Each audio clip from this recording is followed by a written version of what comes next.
저는 삼남매 중 막내입니다. 위로 형이 둘 있죠. 아버지가 쓰러지시기 전까지는 그저 평범한 형제 사이였어요. 명절에나 얼굴 보고 가끔 연락하고 그런 사이였습니다. 그런데 아버지가 뇌졸중으로 쓰러지신 그날부터 모든 게 달라졌어요. 아버지는 반신마비가 오셨고 어머니 혼자서는 감당할 수 없는 상황이 됐습니다. 당연히 우리 삼형제가 힘을 모아야 했죠. 처음에는 다들 걱정하는 마음이 같았어요. 큰형도 작은형도 저도 부모님 병원에 달려갔고 앞으로 어떻게 할지 심각하게 얘기를 나눴습니다. 그때만 해도 우리가 이렇게까지 될 줄은 몰랐어요. 문제는 퇴원 후 간병 문제였습니다. 의사 선생님은 최소 6개월은 집중 간병이 필요하다고 했어요. 재활치료도 꾸준히 받아야 하고 누군가 24시간 곁에 있어야 한다고 했죠. 큰형이 먼저 말을 꺼냈어요. 자기는 회사 일이 바빠서 시간을 낼 수 없다고, 대신 간병비를 많이 부담하겠다고 했습니다. 작은형은 아이들이 아직 어려서 직접 간병은 힘들지만 주말마다 병원에 오겠다고 했죠. 그리고 모두의 시선이 저한테 쏠렸어요. 저는 아직 결혼도 안 했고 프리랜서로 일하니까 시간이 자유롭다는 이유였죠. 형들은 당연하다는 듯이 말했어요. 내가 옆에서 모시는 게 맞지 않냐고. 저도 처음엔 그러겠다고 했어요. 부모님이신데 당연히 해드려야죠. 하지만 막상 시작하니까 생각보다 훨씬 힘들었어요. 아버지는 밤낮이 바뀌셔서 밤에 잠을 거의 못 주무셨고 저도 덩달아 잠을 잘 수가 없었습니다. 화장실 가시는 것도 도와드려야 하고 식사도 떠먹여 드려야 하고 기저귀도 갈아드려야 했어요. 제 일은 완전히 뒷전이 됐고 수입도 뚝 끊겼습니다. 저축했던 돈으로 근근히 버티는 상황이었죠. 한 달쯤 지났을 때 큰형한테 전화를 했어요. 형, 나도 좀 힘들어요. 한 달에 한 번이라도 교대해 줄 수 없냐고 조심스럽게 물었죠. 큰형은 짜증 섞인 목소리로 대답했어요. 자기가 돈을 많이 대고 있는데 뭐가 더 필요하냐고. 형수님도 힘들어하는데 무슨 여유가 있냐고. 작은형한테도 연락했어요. 주말에 몇 시간만이라도 와서 아버지 좀 봐달라고. 그 사이에 제가 밀린 일이라도 좀 하고 싶다고 했죠. 작은형은 미안하다면서도 애들 학원 데려다 주고 아내 약속도 있고 자기도 쉬어야 한다고 했어요. 그때 깨달았어요. 결국 저 혼자구나. 형들이 말하는 분담이란 건 사실 돈만 조금씩 내고 실제 힘든 일은 다 저한테 떠넘기는 거였어요. 그것도 당연하다는 듯이 어머니는 그런 저를 보시면서 많이 미안해 하셨어요. 어느 날 밤 제가 피곤해 지쳐 거실 소파에 앉아 있는데 어머니가 다가오셨어요. 눈물을 글썽이시면서 말씀하셨죠. 내가 너무 고생이 많다고, 미안하다고. 저는 괜찮다고 당연한 거라고 말씀드렸지만 사실 속으론 많이 힘들었어요. 형들한테 원망도 쌓이고 왜 나만 이렇게 희생해야 하나 싶기도 했죠. 그러던 어느 날 큰형이 갑자기 전화를 했어요. 아버지 재활치료비가 생각보다 많이 든다면서 앞으로는 3등분해서 내자고 했습니다. 저는 황당했어요. 형, 나는 지금 일도 못하고 있어요. 수입이 없다고요. 그랬더니 큰형이 차갑게 말했어요. 그건 내가 선택한 거 아니냐고. 간병을 내가 하겠다고 했으니까 당연히 돈도 같이 내야 하는 거 아니냐고. 화가 머리끝까지 났어요. 선택이요? 제가 언제 선택했나요? 형들이 다 못한다고 하니까 어쩔 수 없이 제가 하는 거잖아요. 그 말을 하려는데 큰형이 먼저 전화를 끊어버렸어요. 작은형한테 하소연했더니 작은형은 중간에서 난처하다는 반응이었어요. 큰형 말도 일리가 있다고. 그래도 우리가 다 아버지 자식인데 공평하게 부담하는 게 맞지 않냐고 했죠. 그날 밤 저는 정말 많이 울었어요.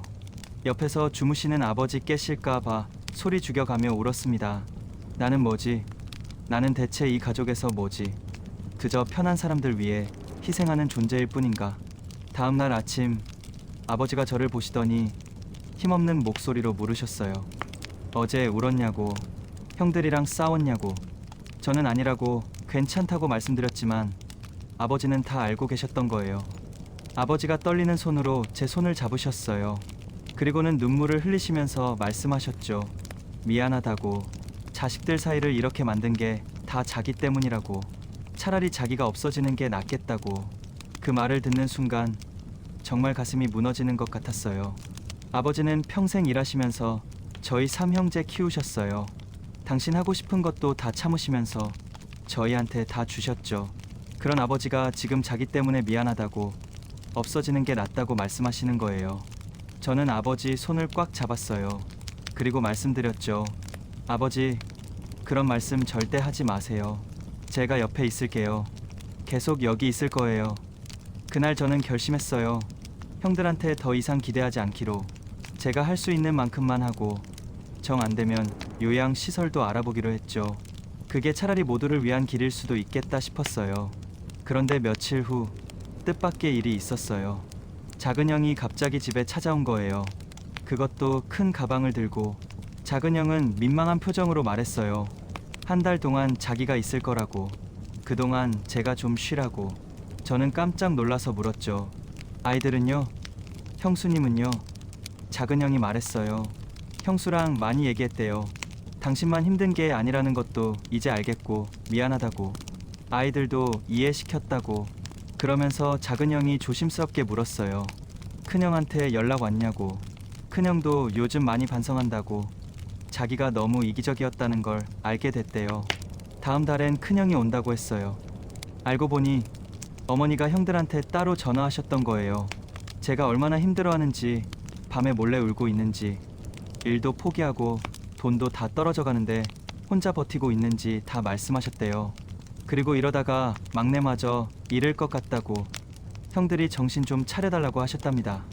큰형은 그 말을 듣고 밤새 잠을 못 잤대요. 자기가 동생한테 너무 잔인했다는 걸 뒤늦게 깨달았다고.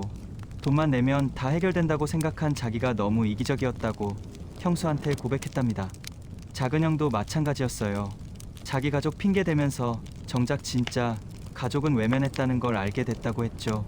형수님도 처음엔 반대했지만 나중엔 오히려 형수님이 먼저 가라고 등을 떠밀었대요. 동생이 무너지면 다 끝이라고. 그날 이후로 우리 삼형제는 한 달씩 교대로 아버지를 모시기로 했어요. 물론 쉽지만은 않았죠. 각자 생활이 있으니까요. 하지만 최소한 혼자 감당하는 것보다는 훨씬 나았어요. 아버지는 그런 저희를 보시면서 조금씩 좋아지셨어요. 재활도 열심히 하셨고 표정도 밝아지셨죠. 의사 선생님도 신기해하실 정도로 회복이 빨랐어요. 어느 날 아버지가 말씀하셨어요. 자기가 쓰러진 게 오히려 잘된 일인지도 모르겠다고. 덕분에 형제들이 진짜 가족의 의미를 알게 됐으니까. 물론 그렇게 배우게 해서 미안하다고 덧붙이셨지만요. 지금 생각해보면 그때 정말 위기였어요. 조금만 더 갔으면 우리 형제는 돌이킬 수 없이 멀어졌을 거예요. 서로를 원망하고 미워하면서 평생 남처럼 지냈을지도 모르죠. 부모님이 아프면 자식들 사이에 보이지 않는 전쟁이 시작돼요. 누가 더 많이 하나, 누가 더 회피하나. 그런 것들로 평생 쌓아온 관계가 한순간에 무너질 수 있어요. 저희는 운이 좋았어요. 어머니가 용기 내서 진실을 말씀해 주셨고 형들도 깨닫는 마음이 있었으니까요. 하지만 모든 가족이 이렇게 회복할 수 있는 건 아니라는 것도 알아요. 지금도 가끔 생각해요. 만약 그때 제가 포기하고 도망갔다면 어땠을까? 아니면 형들이 끝까지 안 바뀌었다면 어땠을까? 아마 저희 가족은 완전히 부서졌겠죠. 아버지는 이제 많이 좋아지셔서 지팡이만 짚고도 걸으실 수 있어요. 재활 치료도 거의 마무리 단계고요. 저희 형제도 예전보다 훨씬 자주 연락하고 명절 아닌 날에도 같이 모여요. 그리고 서로 약속했어요. 앞으로 또 누군가 아프거나 힘든 일이 생기면 절대 한 사람한테만 떠넘기지 말자고. 진짜 가족이라면 함께 짊어지는 거라고. 어머니는 요즘 행복해 보이세요. 아버지도 좋아지시고 아들들도 사이좋게 지내니까요. 가끔 말씀하세요. 힘든 시간이었지만 그 시간이 있었기에 지금 이 행복이 더 소중하게 느껴진다고. 저도 이제는 그때를 후회하지 않아요. 힘들었지만 그만큼 얻은 것도 많았으니까요. 형들과의 관계도 그렇고 부모님에 대한 마음도 그렇고 무엇보다 제가 생각보다 강한 사람이라는 걸 알게 됐어요. 여러분, 가족 간병 문제로 고민하고 계신가요? 혼자 감당하려 하지 마세요. 힘들면 힘들다고 말하세요. 그게 이기적인 게 아니에요. 그게 정직한 거예요. 그래야 가족이 함께 해결책을 찾을 수 있어요. 그리고 만약 여러분이 간병하는 쪽이 아니라 도와야 하는 쪽이라면 제발 돈만으로 책임을 다했다고 생각하지 마세요. 직접 겪어보지 않으면 그 힘듦을 절대 알 수 없어요. 한 달에 하루라도, 아니 반나절이라도 함께 해주세요. 부모님은 자식들이 싸우는 걸 보는 게 제일 힘드세요. 당신 때문에 자식들이 원수가 되는 걸 보는 게 죽는 것보다 괴로우세요. 그걸 꼭 기억하세요. 저희 가족은 이제 괜찮아요. 아직도 가끔 의견이 안 맞을 때가 있지만 예전처럼 등 돌리진 않아요. 대화하고 타협하고 함께 방법을 찾아요. 그게 가족이니까요.